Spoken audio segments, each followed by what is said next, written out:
How's it going, everybody? Welcome back to Sick Eric Tech. And yes, I am late to the party, but today we're going to be doing a first impressions of the Galaxy S23 Ultra. Picked this up now that Samsung has some pretty decent trade-in deals. They upped the value for the Galaxy S22. Was able to get $700 for that compared to only $400 or $500 when this phone came out, and I think that that's okay. The phone's a year old and I went ahead and pulled the trigger. Plus they offered some credit, Samsung credit, had a bunch of points to use and everything, so I think I get a pretty good deal on this. And we're also going to be taking a look at a couple of cases that I was able to pick up for free as well. So before we get started, go ahead and subscribe and click that bell icon, that way we get notified on future videos just like the one you're about to watch today. I really appreciate you guys joining me here on Sick Eric Tech. So let's get some of the specs out of the way. Samsung Galaxy S23 is it an upgrade from last year's S22? In some ways it is. So hopefully everything works out. You get your normal IP68 water and dust resistance.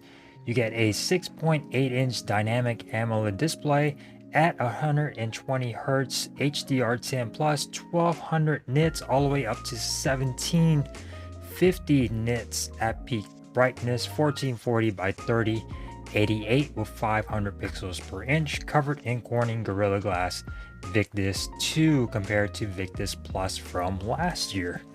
And all of this is going to be running Android 13, One UI 5.0 with the Snapdragon 8 Gen 2 processor and 8 or 12 gigabytes of RAM depending on what variant you get. This is the 256 variant with the Adreno 740 GPU.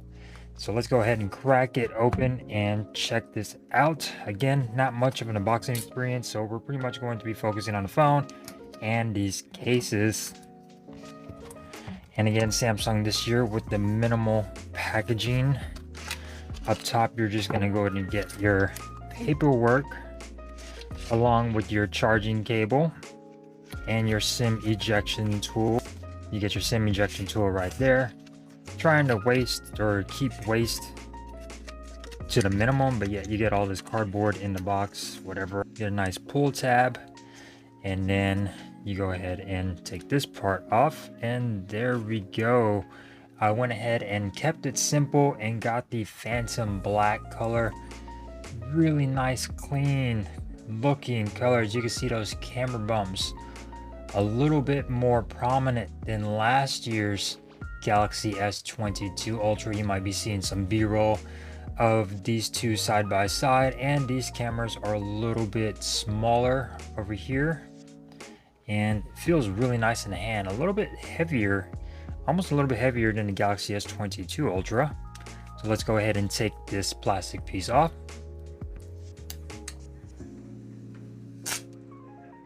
Oh, very satisfying.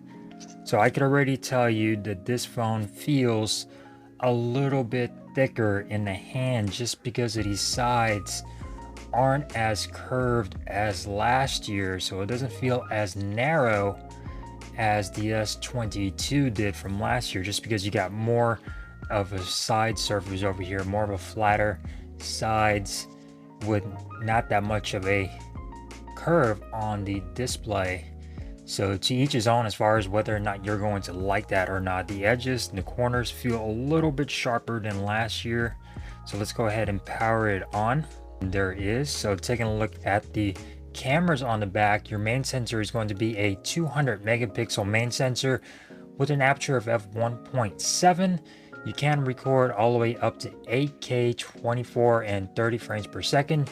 Your secondary camera is going to be a 10 megapixel periscopic lens, which is going to be down here at the bottom with an aperture of f4.9. And then you're also going to get a 10 megapixel telephoto lens, aperture of f2.4, a 12 megapixel ultra wide with an aperture of f2.2, and then your front facing camera is going to be a 12 megapixel front facing camera cutout with an aperture of f2.2, and you can record all the way up to 4K 60 frames per second on this front facing camera. Of course, you could do your normal 4K 60 on the rear as well, 4K 60 and 30. So I'm Really excited to test these cameras out compared to the Galaxy S22 to see if there's much of an upgrade or a difference. I'm expecting some really good battery life on here as well. You get a 5000 milliamp hour battery with 45-watt charging. No charger is included in the box. You also get wireless charging as well and reverse wireless charging, so that's really nice. Stereo speakers tuned by AKG, so very good on that front. And like I said earlier, running Android 13 out of the box, so very excited to use this phone and to have it, and hopefully it is definitely worth it as far as upgrading from the Galaxy S22. So let's go get everything set up and I'll be right back. Don't go anywhere, guys. All right, so we are in the device. Gonna go ahead and start setting everything up when it comes down to fingerprint sensors and everything else. So let's go ahead and go into the settings, and typical stuff for your display. You can set everything from light to dark. Let's go ahead and up the brightness on this really nice display. Motion smoothness is set to adaptive, so really good there. And your default screen resolution is going to be set at full HD. You're going to want to click WQHD to bring that to a full 2K resolution. And I like to change my screen timeout to 5 minutes. To each his own as far as everything goes. Let's go ahead and go on to always on display, and we're going to put show always, and you can choose your clock right here to whatever clock you want. And you also can download Good Lock if you want to download some more clock faces. Like I said, to each his own, whatever you like to use with your own device. Go ahead and click on, and then show music information. It's going to go ahead and keep that on portrait and auto brightness. So very nice. Keep that on auto brightness. And let's go ahead and go into gestures. Display, if you go into display, you get the nav bar or swipe gesture. So let's go ahead and click on swipe gestures, and you can hide the gesture hint at the bottom if you want to. Let's go ahead and try that out for now. And then going back, let's go ahead and go into security and set up the fingerprint sensor to see exactly how long that takes.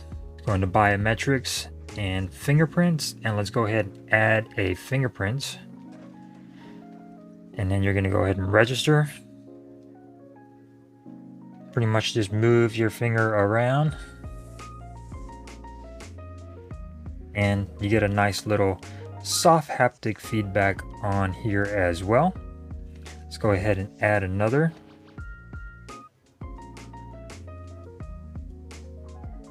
And the process is actually pretty quick with this ultrasonic fingerprint sensor, the same found on the Galaxy S22 from last year. I don't know if there's any much of an improvement, but it should be the same one found. Let's go ahead and add one last fingerprint sensor or fingerprint on here.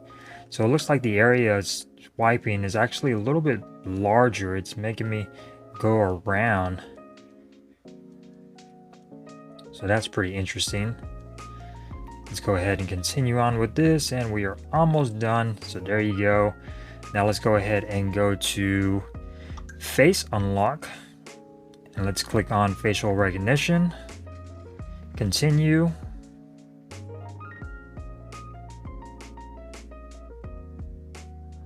Remove glasses. And we are done with face unlock. So let's see that face unlock in all its glory. Boom. And then let's try out that fingerprint sensor. Again, do not doubt the fingerprint sensor is going to be just as fast as it was last year. So very nice.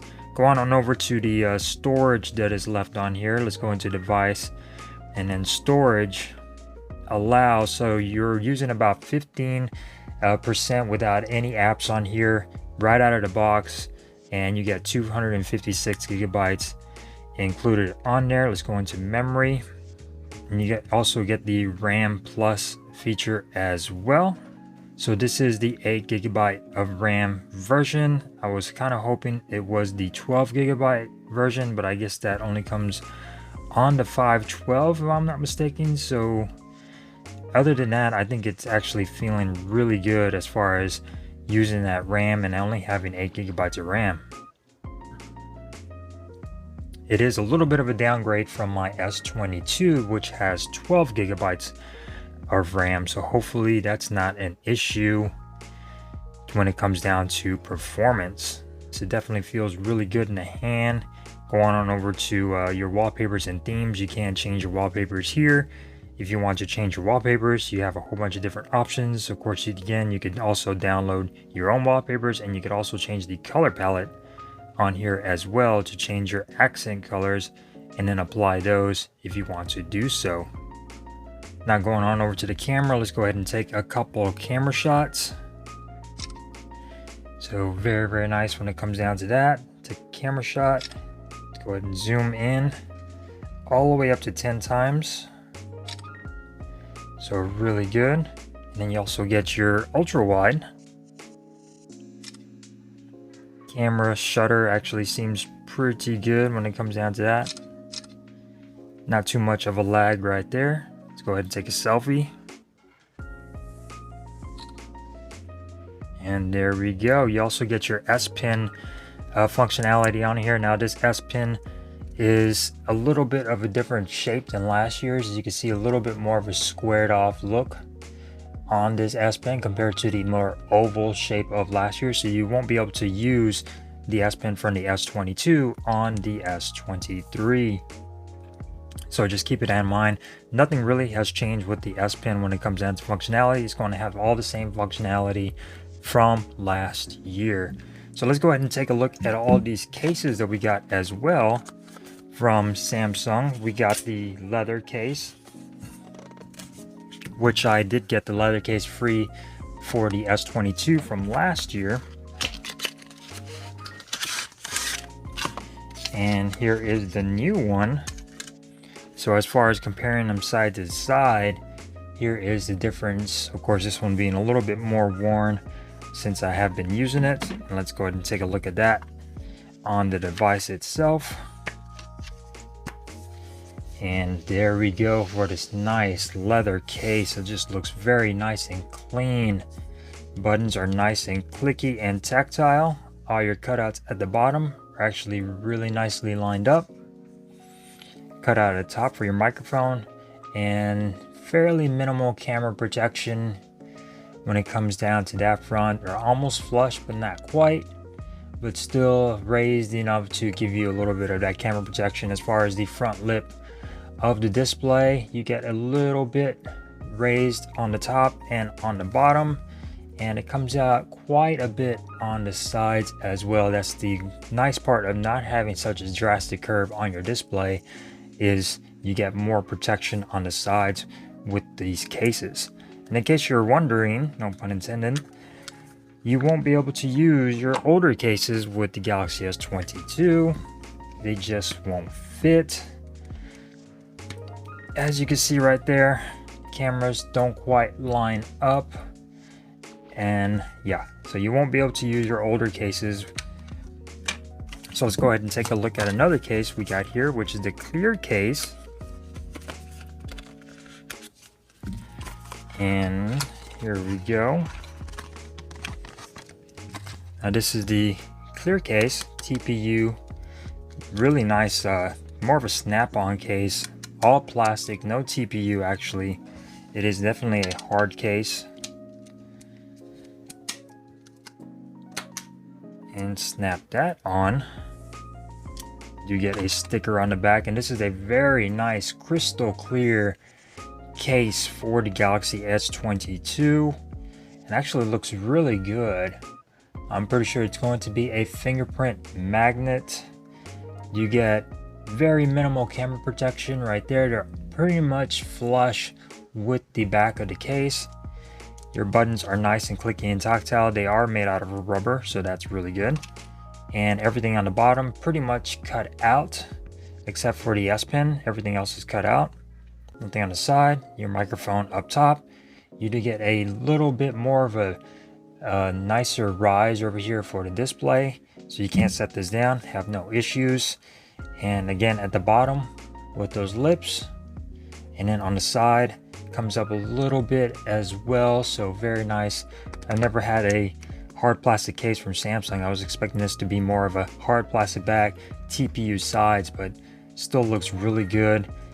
A little bit dusty, but actually you're able to show off the beauty of your brand new smartphone. Now the only thing that's kind of getting me about this is the upgrade. It's supposed to be upgrading from the S22 to this version, and them starting off at 8 gigabytes of RAM is kind of lame. They should have started off or kept it at just the normal 12 gigabytes of RAM, because now, you know, my Galaxy S22 Ultra has 12 gigabytes of RAM going to 8 gigabytes of RAM, and I'm hoping that that's really not an issue.